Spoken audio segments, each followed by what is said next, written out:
Part 1. The perfect beginning that wasn't so perfect. I never thought I would be the type of man to plot something as insane as staging my own wedding. If you told me 5 years ago that I would go that far just to catch the woman I loved in a lie, I would have laughed at you and said you were crazy. But here I am, writing this, and I can promise you that what happened was not just real. It was more twisted than anything I could have ever imagined. It all started the day I met Emily. She was the kind of woman you didn't just notice, you felt her presence. We met at a mutual friend's birthday party, one of those rooftop events where the music is too loud and the drinks are too expensive.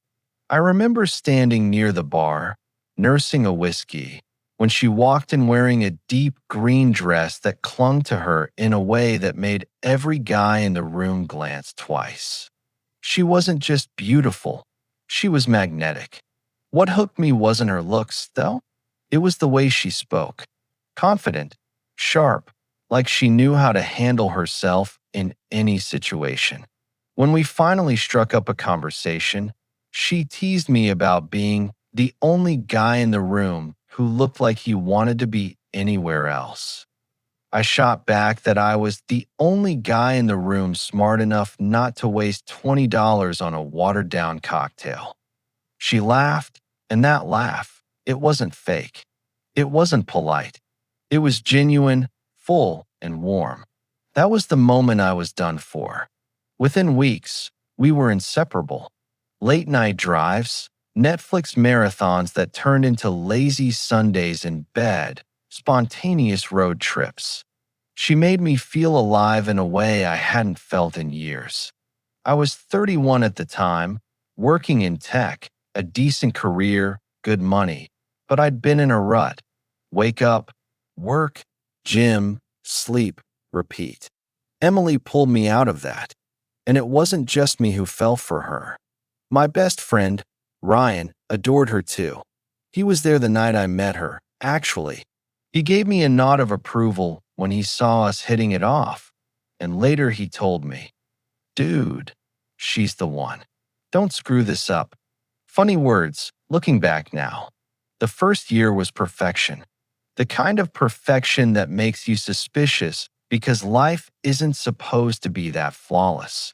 She remembered little details about me, things I'd said in passing months earlier. She surprised me with my favorite pastry before work, encouraged me to apply for a promotion, even showed up at one of my pickup basketball games just to cheer me on. She wasn't clingy. She wasn't distant. She was exactly what I thought I wanted. But then the little cracks began to show. It started with her phone. I'm not the jealous type. At least I wasn't before Emily. But I noticed she always kept her phone on silent. Screen down. At first I told myself, she's just private, that's fine. But then, during one of our movie nights, her phone lit up with a message. "Can't wait to see you again.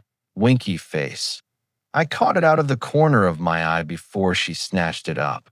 She laughed it off, said it was a friend from work, an inside joke. She even showed me the conversation thread. Just memes, jokes, nothing inappropriate. And yet, that one message wasn't there. Deleted, maybe. I wanted to believe her, so I let it slide. But once you notice one red flag, you start seeing them everywhere. She started working late more often.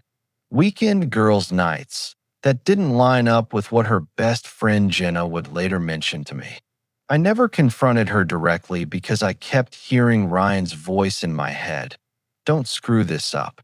And besides, every time I doubted her, she would do something so kind, so intimate, that I'd feel guilty for even suspecting her. Still, something in me changed.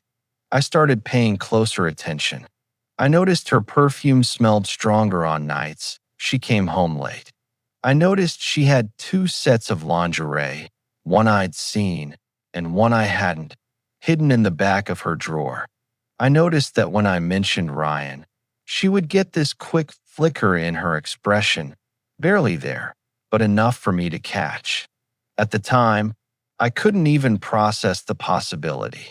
Ryan had been my best friend since college. We'd been through everything together: failed exams, messy breakups, first apartments. He was the guy I called when my car broke down at midnight. He was the guy who gave me money when I couldn't make rent years ago. The thought of him and Emily, it felt impossible. And yet, impossible things have a way of turning into reality. One night, Emily and I were out at dinner. She excused herself to take a call. When she came back, she looked flustered, distracted. I didn't press her on it, but when she went to the bathroom, I glanced at her phone on the table. The lock screen lit up with a new notification. See you tomorrow. Same place. No name. Just a number. I didn't open it. I couldn't. My hands were shaking too much. When she came back, she smiled, kissed me on the cheek, and asked if I wanted dessert. That night, I didn't sleep. I told myself I needed to know the truth. No more excuses, no more blind trust. So I started watching more closely. And what I found made my stomach turn. Emily had a second email account. I found it by accident when she logged in on my laptop and forgot to log out. The messages weren't explicit, but they were intimate. Plans to meet. Little inside jokes. Things that didn't belong in a relationship that was supposed to be exclusive. And then, one night, I followed her. She told me she was going to Jenna's place. I waited 10 minutes, then got in my car and trailed behind. She didn't go to Jenna's. She drove across town to a hotel. I sat there for an hour, gripping the steering wheel so hard my knuckles went white. When she finally came out, she wasn't alone. She was with Ryan. The sight of them together nearly broke me. They didn't kiss, they didn't touch, but the way they laughed, the way they leaned into each other, it was enough. Enough to confirm what I had been trying so hard not to believe. I didn't confront them that night. I couldn't. I drove home, sat in the dark, and tried to make sense of it all. The rage, the betrayal, the heartbreak, it all blurred together until I felt nothing at all. But then, something else sparked inside me. A plan. If Emily and Ryan thought they could play me for a fool, if they thought they could humiliate me behind my back, then they had no idea who they were messing with. I wasn't going to confront her with yelling or tears. I wasn't going to beg for the truth. No, if she wanted to play games, then I would play the biggest, most elaborate game of all. And that was the night I decided to stage my own wedding. Part 2. The Blueprint of Betrayal. The night I saw Emily walk out of that hotel with Ryan, everything inside me shifted. For hours I just sat in my apartment, staring at the ceiling, replaying the image in my head. The woman I was supposed to marry, the man I trusted most. Together, laughing, looking at each other like we used to look at each other. I should have confronted them right then and there. I should have slammed my car door, marched across that parking lot, and exposed them on the spot. But instead, I drove away because I realized something. If I confronted her, she would deny it. If I confronted him, he'd deflect. They'd spin it, gaslight me, tell me I was imagining things. And maybe, just maybe, I'd believe them again. No, not this time. If Emily was going to betray me, I wasn't just going to catch her. I was going to make her reveal herself in front of everyone. And so, a seed of an idea began to grow. An idea so wild that it scared me at first. But the longer I sat in the dark, the more it started to make sense. If Emily wanted a wedding, she would get one. Just not the one she was expecting. The next morning, I called in sick to work. I spent the entire day with a notebook, scribbling down every possible way I could pull it off. Step 1. The venue. It couldn't be real. I couldn't rent a legitimate church or hall. They would require contracts, deposits, and too many witnesses. I needed something private, somewhere I could control, Step 2. The guests. Emily's family and mine would expect invitations, of course, but I couldn't risk them being there. Not yet. So I would create a pre-wedding ceremony, something I could explain as a symbolic rehearsal, exclusive just for close friends. The real guest list would be actors. Step 3. The ceremony. The key moment. I wouldn't confront her beforehand. I wouldn't give her a chance to prepare. I would let her walk down the aisle, in her dress, thinking this was the happiest day of her life, only to expose her lies when the vows came. It was cruel. It was theatrical. It was perfect. I knew I couldn't do this alone. I needed help. So I called my cousin Mark. Mark was the one guy in the family who loved chaos as much as I did. He worked in event planning, weddings, birthdays, corporate parties. If anyone could help me make this insane plan a reality, it was him. When I first pitched the idea, he thought I was joking. "Wait, hold on," he said, choking on his beer. "You want to throw a fake wedding just to expose Emily?" "Yes." "You're insane." "I know. I'm in." And just like that, the plan had a co-conspirator. The next few weeks were a blur of secret meetings, late-night phone calls, and whispered plans. I felt like a director casting a movie. We found a small private estate outside the city that was often used for photo shoots. It had everything we needed: a garden, a gazebo that could double as an altar, and enough indoor space for a reception. Most importantly, it was discreet. For guests, Mark reached out to a few friends in theater school. They jumped at the chance to play roles: bridesmaids, groomsmen, uncles, aunts, even a fake officiant. We rehearsed lines. We choreographed reactions. Every detail mattered. The invitations we sent to Emily's side were carefully worded. A small private ceremony, more intimate than the public celebration we'd host later. That way, no one questioned why only a handful of guests were invited. She seemed thrilled at the idea of something romantic and private. And Ryan? Of course he was invited. I made sure of it. But as the plan took shape, something else started happening. Emily began to change. At first, I thought it was paranoia, but soon I couldn't ignore it. She was more affectionate than ever. She started sending me sweet texts during the day, cooking dinner at night, even leaving little notes in my bag. "Can't wait to be your wife." It almost made me doubt myself. Almost. But then, 2 weeks before the fake wedding, I caught her again. I came home early from work. She didn't hear me at first. She was in the bedroom, on the phone. I stood in the hallway, listening. Her voice was soft, playful. "I miss you too." "No, don't worry, he won't suspect a thing. We'll have time soon." When I walked in, she jumped, quickly ending the call. She smiled, kissed me, asked about my day. I smiled back. And in that moment, I knew for sure I wasn't crazy. I wasn't paranoid. She was lying to my face, and the wedding was going to be her stage of destruction. Meanwhile, Ryan was playing his role perfectly, at least from his perspective. He was supportive, helpful, always asking how the preparations were going. He even offered to be my best man. "Of course you have to be," I told him, forcing a smile. "You've always been there for me. I can't imagine doing this without you." He grinned, clapped me on the back, and said, "Man, you're going to have the perfect day." Oh, he had no idea.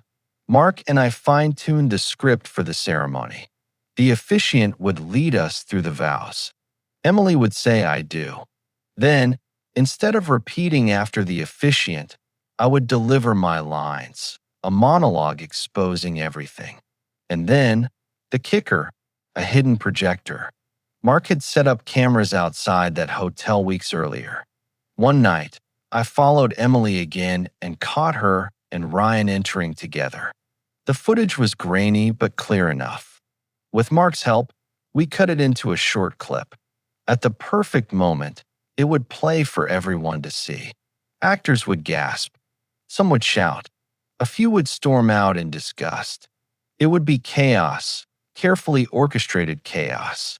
And Emily? She would have nowhere to hide. But the most twisted part? I started enjoying it. Every rehearsal, every secret detail, it gave me a rush.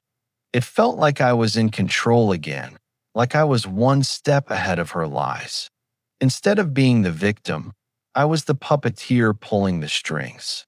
And as the day drew closer, Emily had no idea she was walking into the most humiliating moment of her life. The night before the wedding, Ryan came over to my place. We sat on the balcony, drinking beers, reminiscing about college. He laughed, told me he was proud of me, told me how lucky I was to have found someone like Emily. I looked at him, my so-called brother, the man who was sneaking behind my back with the woman I loved. I wanted to punch him. I wanted to scream. But instead, I just raised my bottle and said, "To tomorrow, to new beginnings." He clinked his bottle against mine and said, "To the happiest day of your life." I smiled. If only he knew. Part 3. The day of the trap.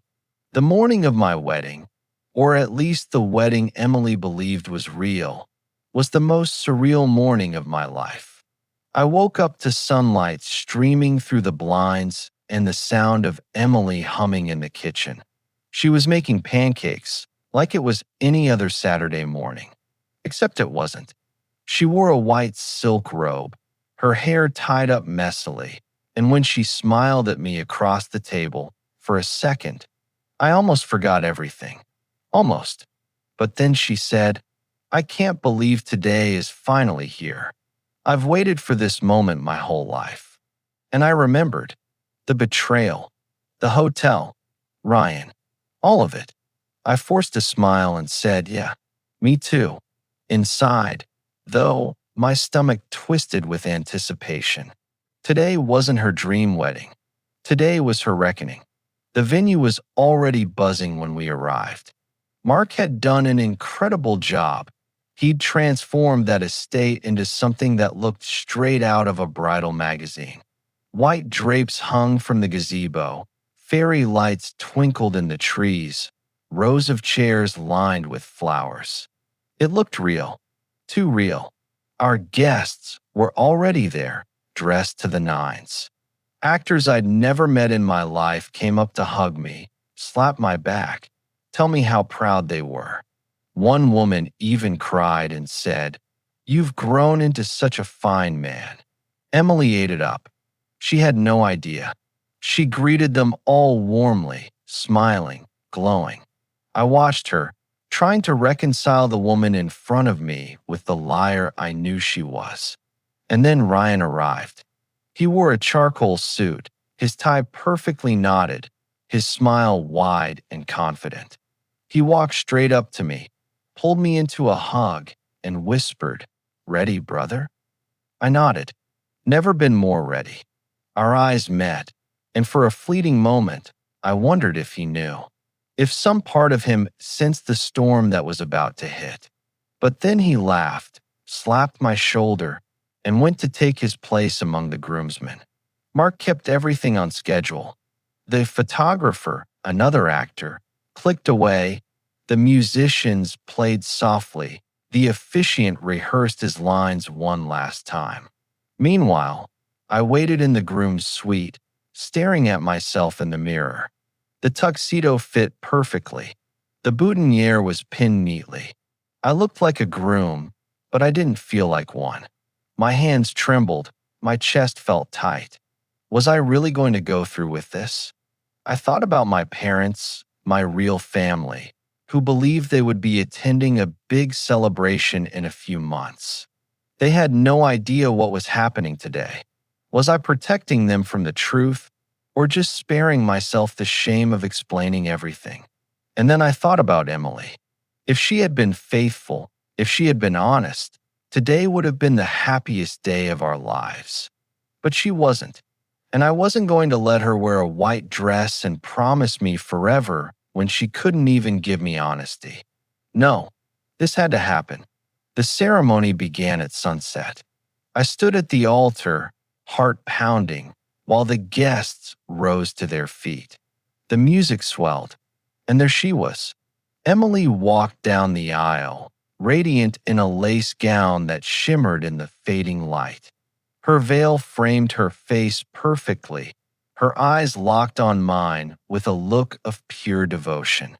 If I hadn't known the truth, I would have believed it. I would have believed she loved me with every fiber of her being.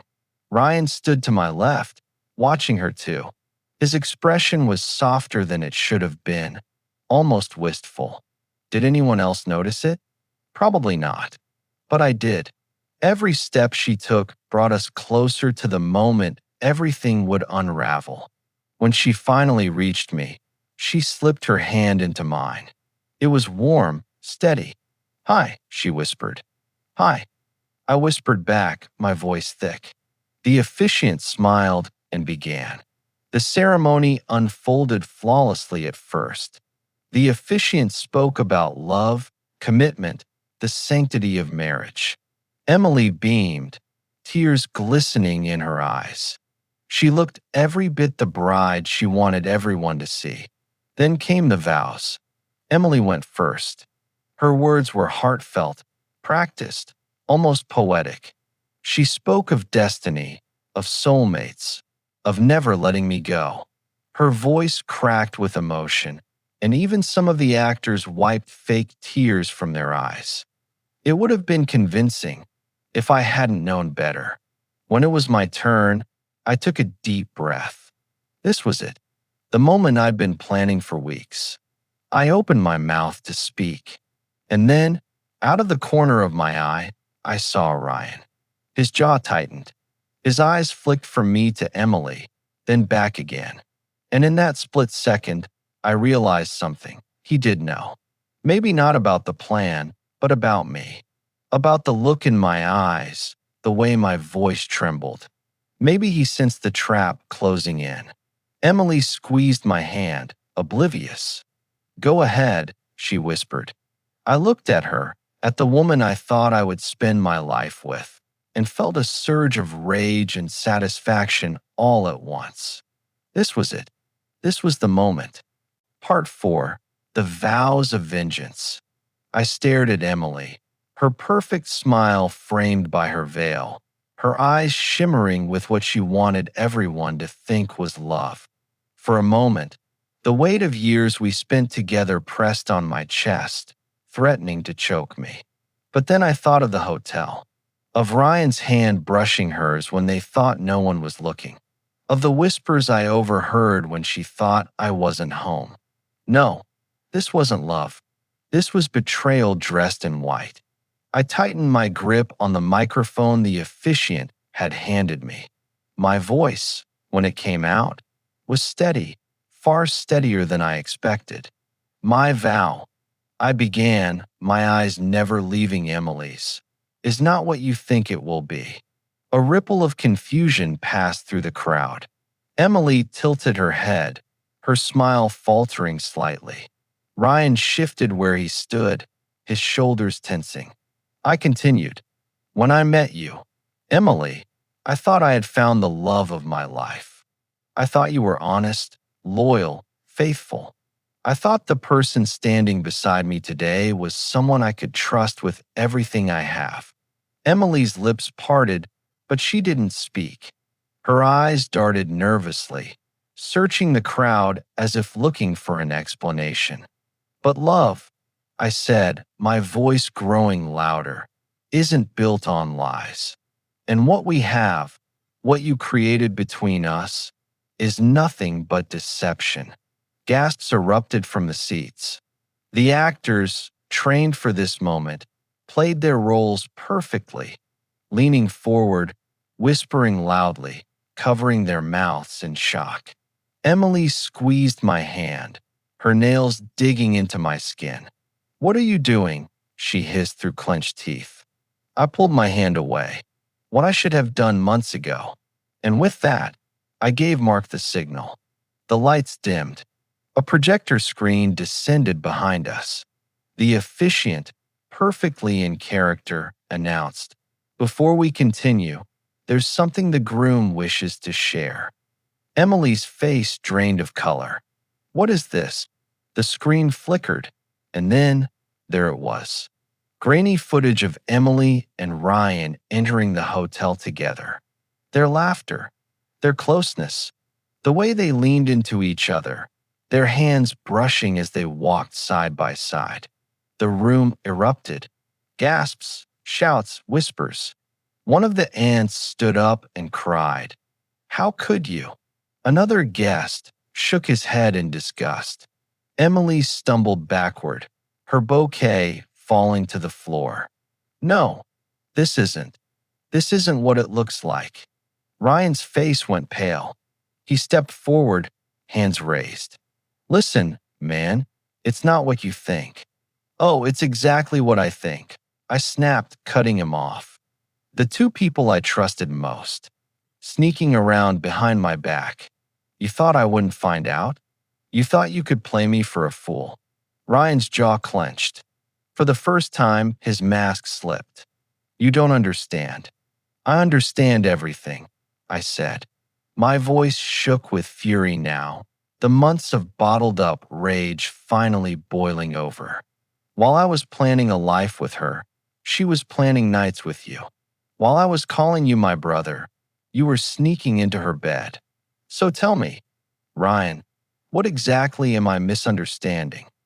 He had no answer. Emily, sobbing now, reached for me. "Please, listen to me. It's not like that.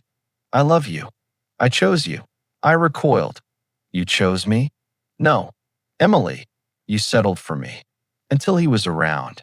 Then suddenly your vows, your promises, your future, they all meant nothing." She collapsed to her knees, mascara streaming down her face, the picture-perfect bride now a broken shell. "Please don't do this here." I leaned down, my voice low but cutting through the silence. "This is the only place to do it." The actors stormed out, muttering their disgust. Some stayed, whispering loudly, fueling the chaos. Mark gave me a subtle nod. Everything was going exactly as planned. I took off my ring, dropped it at Emily's feet, and stepped back. "This wedding is over." The officiant closed the book dramatically. So be it. But I wasn't done yet. As Emily sobbed and Ryan tried to comfort her, I turned back to the screen. The footage stopped and was replaced by something new. A recording of me. I had filmed it the night before, staring straight into the camera. In it, I said, "My name is Daniel. Today should have been my wedding day. Instead, it's the day I exposed the truth that my fiancée and my best friend have been betraying me. If you're watching this, it means you've seen what kind of people they really are. Let this be a reminder. Never ignore the red flags. Never trust liars to tell you the truth." And then the video ended with a single phrase. "Some vows are meant to be broken." The room fell silent. Emily stared at the screen in horror. Ryan swore under his breath, realizing too late that this wasn't just personal, it was public. Because what they didn't know was that every camera in the venue was streaming live. Mark had set it up, broadcasting everything to a private YouTube link. A link I had already shared with a few trusted people. By the time Emily realized what had happened, the video was already spreading. Within hours, it would go viral. I walked out of that venue without looking back. Behind me, I heard Emily's sobs, Ryan's shouts, the fake guests murmuring in disgust. But I didn't care anymore. For the first time in months, I felt free. The wedding was a lie. The love was a lie. But the truth? The truth was mine. And as I drove away, my phone buzzed with notifications. Messages from friends, acquaintances, even strangers. The video was already making the rounds. I smiled for the first time in a long time. Emily wanted a wedding. Ryan wanted to play my brother. They both got exactly what they deserved. And me? I got closure, served cold, in front of an audience of millions.